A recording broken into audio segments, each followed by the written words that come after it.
আসসালামু আলাইকুম। আপনারা কেমন আছেন? ইনশাল্লাহ ভালো আছেন, আমিও ভালো আছি। আজকে আমি একটা শুকো মাছের রেসিপি করে দেখাচ্ছি। আপনারা ভিডিওটা পুরোপুরি দেখবেন। ভালো লাগলে কমেন্ট, শেয়ার, সাবস্ক্রাইব করে দেবেন, আর পাশে বেল ঘন্টিটা বাজাতে ভুলবেন না। আজকে আমি শুকো মাছ কি করে রান্না করে সেটা আমি দেখাবো আপনাদেরকে। প্রথমে দেখাই, আমি শুকো মাছ নিয়েছি মাঝারি সাইজের 3টে, ওটাকে ছোট ছোট করে কেটে নিয়েছি, গরম জলে ভিজিয়ে রেখেছি। তারপরে সবজি নিয়েছি, আমাদের বাড়িতে গাছের সিম হয়েছিল, প্রায় সিমটা 150 গ্রামের মতো আছে। বড় সাইজের একটা আলু নিয়েছি, 2টো মূলো নিয়েছি মাঝারি সাইজের, একটা মাঝারি সাইজের বেগুন নিয়েছি, 2টো ছোট ছোট টমেটো 2টো কেটে নিয়েছি, 5টা লঙ্কা নিয়েছি কাঁচা লঙ্কা, এখানে মিডিয়াম সাইজের 2টো পেঁয়াজ কুচিয়ে নিয়েছি। এখানে পেঁয়াজ পেস্ট করব বলে পেঁয়াজ নিয়েছি একটা বড় সাইজের, আদা নিয়েছি কিছুটা, রসুন নিয়েছি কিছুটা, আর এখানে ধনেপাতা আছে। মশলার মধ্যে আছে শুটকি মাছ রান্না করার জন্য মশলা লাগবে কি কি: সর্ষে বেটে নেব, তারপরে শুকনো লঙ্কা দিয়ে দেবো ছিঁড়ে, হলুদ লাগবে, লঙ্কা লাগবে, লঙ্কার গুঁড়ো, লবণ লাগবে, সঙ্গে আমি এখানে জিরে ধনে গুঁড়ো বাড়িতে পিষিয়ে রেখেছি, ওটা দিয়ে দেবো। আর ফোড়নে দেওয়া হবে লঙ্কা, শুকনো লঙ্কা আর মেথি। আপনারা পুরোপুরি ভিডিওটা দেখতে থাকবেন। তেল আমার গরম হয়ে গেছে, এবার আমি এর মধ্যে শুকনো লঙ্কা আর মেথি ফোড়ন করে নেব।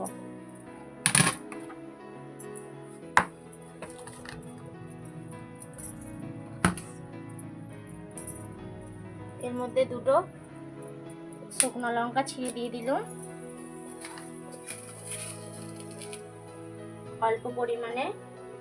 অল্প পরিমাণে মেথি দিয়ে দিলাম।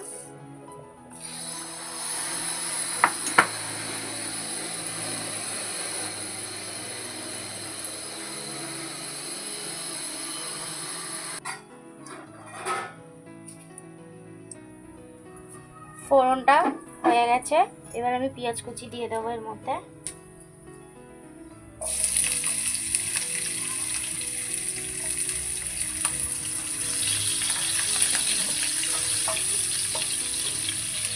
আস্তে আস্তে পেঁয়াজটা ভাজা হোক, ততক্ষণে আমি মশলাটা বানিয়ে নিই।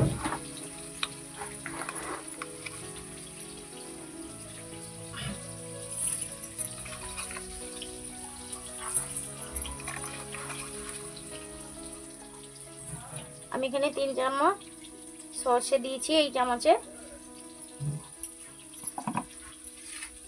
এবার এর মধ্যে আদা, পেঁয়াজ, রসুন যে ছাড়িয়ে রেখেছিলাম এগুলো দিয়ে দেবো।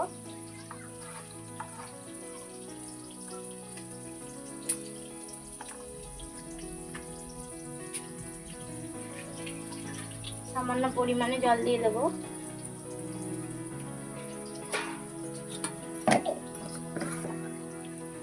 এই দেখুন আমার পেস্ট বানানো হয়ে গেছে। এবার পেঁয়াজটা হালকা কালার বা ব্রাউন কালার হয়ে গেছে, এবার এর মধ্যে শুকো মাছটা দিয়ে দেবো। ভালো করে ধুয়ে নেবেন, গরম জলটা দিয়ে এইভাবে চটকে চটকে ধুয়ে নেবেন। এই দেখুন কিভাবে পরিষ্কার হয়ে গেছে। এবার এটা এর মধ্যে দিয়ে দেবেন।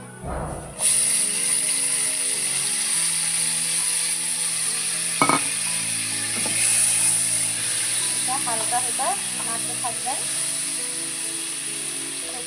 শুকনো মাছটা হালকা কালার ব্রাউন হয়ে গেলে ভাত হয়ে যাবে।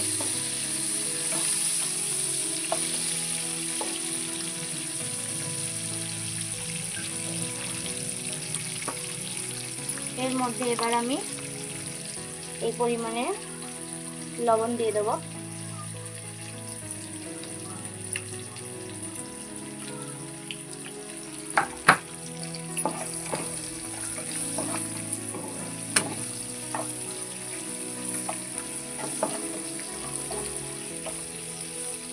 দেখুন আমার শুকনো মাছটা ব্রাউন কালারের হয়ে গেছে।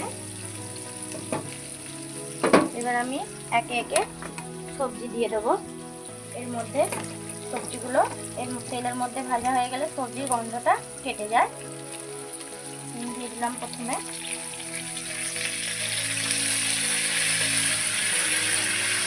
এবার এর মধ্যে মূলোটা দিয়ে দিলাম,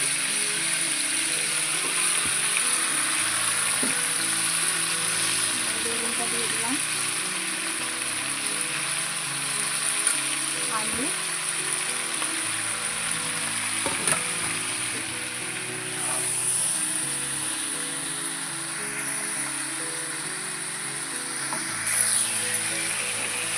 এটাকে নাড়তে থাকবো। আপনাদের বাড়িতে শুকনো মাছের রেসিপি হয় কিনা আপনারা কমেন্ট করে জানাবেন। শীতকালের সময় চলছে, শীতকালে এগুলো খাওয়া হয়, কেন গরমকালে এগুলো খাওয়া হয় না, শরীর অসুস্থ হয়ে যায়।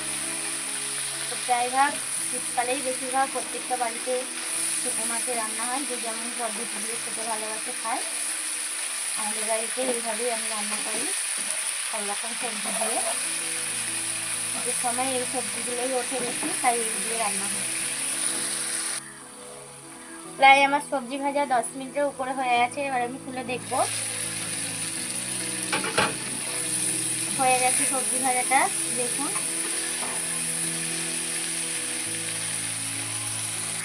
এবার আমি সর্ষে বাটা যে করেছিলাম এটা এর মধ্যে দিয়ে দেবো, 2 চামচ মতো দিয়ে দিলাম, 2 চামচ আর অল্প। এবার এর মধ্যে অল্প পরিমাণে লঙ্কা, যে যেমন ঝাল খেতে ভালোবাসেন সে সেরকম দেবেন, আমাদের বাড়িতে অল্প ঝাল খায়। এবার 1/2 চামচ মতো হলুদ দিলাম,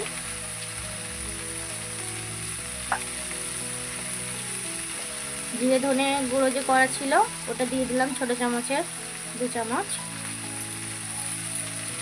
এবার এর মধ্যে যে টমেটো কুচিটা রেখেছিলাম অল্প পরিমাণে দিয়ে দিলাম, লঙ্কা রেখেছিলাম এর মধ্যে এটা দিয়ে দিলাম। এবার ভালো করে নাড়তে থাকবো,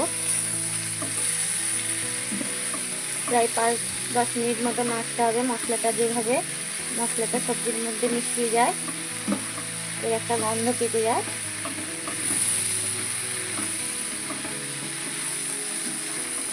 কিছুক্ষণ মিশিয়ে নিয়ে কিছুক্ষণ ঢাকা দিয়ে দেবো।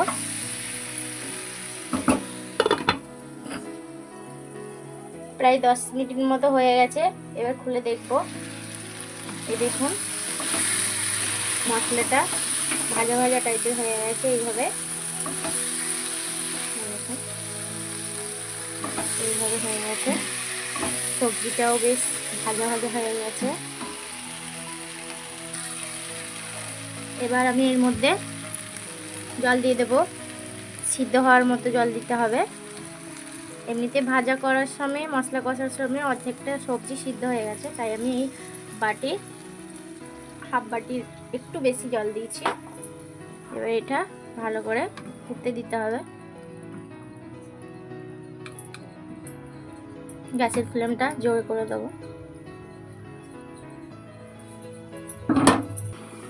এবার আমি ঢাকাটা খুলে দেখব। এই দেখুন হয়ে গেছে। এর উপরে কিছুটা ধনেপাতা ছড়িয়ে দেবো।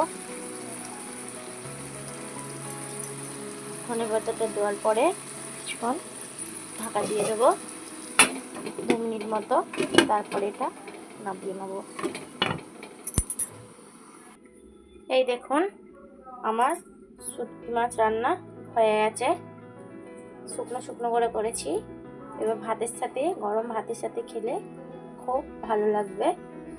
আপনারা ভিডিওটা পুরোপুরি দেখবেন, ভালো লাগলে ভিডিওটা লাইক করে দেবেন, কমেন্ট করে দেবেন, সাবস্ক্রাইবার করে দেবেন, পাশের বেল ঘন্টিটা বাজাতে ভুলবেন না। আরও যদি কিছু নিত্য নতুন রান্না আপনাদের দেখতে ইচ্ছে করে তাহলে আপনারা কমেন্ট করে আমাকে জানাবেন। আসসালামু আলাইকুম।